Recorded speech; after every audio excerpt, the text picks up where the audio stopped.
Barangay President Rojas kag San Agustin kita nagbisita. Subo nga aga, may isa naman ka barangay nga gimbisita ang aton tropa. Diin bala ini, ari saksihan ta.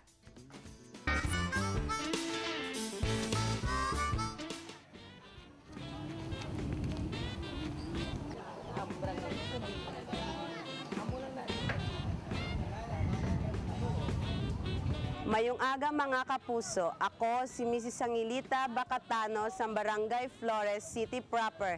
Kag ini ang Barangay Hall.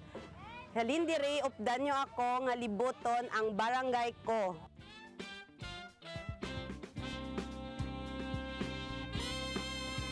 Pagsampot ta dire ang lamisa sang amon barangay treasurer amo ang aton makit-an.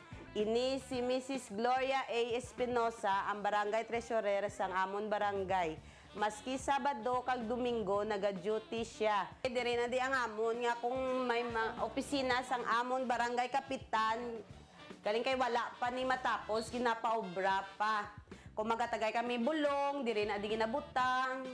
Kag kung ano nga mga ginapanghatag sa pumuluyo sa barangay, diri na diyan ay ginapundo ni Kap kag diri kami ginagakuha. Pagpanaog ta dire sa among barangay hall, makit-anta ang drainage system nga proyekto sang amon barangay opisyal. Ang tubig ya sini nagaagi pakadto sa baybay.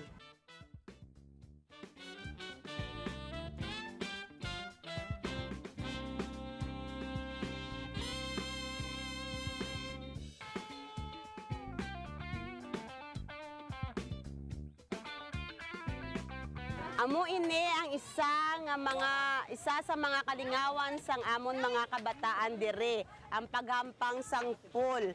Amo na nga wala sila yaya chimpo, magdroga. Amo ni mga gwapon sa barangay Flores. So. Ang amon diri nga ginakwaan sang amon pang adlaw-adlaw amo ang talaba kag Bombay kung season.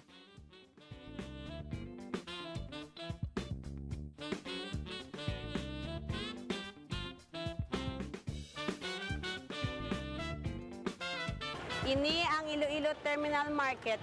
Sakop pa sini sa Barangay Flores.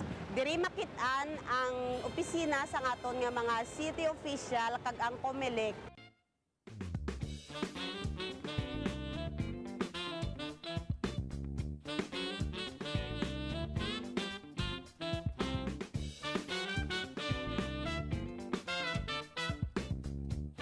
Ari na tadi subong sa Iloilo Terminal Market, kakamoy ni ang amon nga tanod outpost, na kung sa diin ang mga vendors nga may mga problema kag emergency, madali sila makadangop tungod nga diri ang amon nabutang ang amon nga tanod outpost.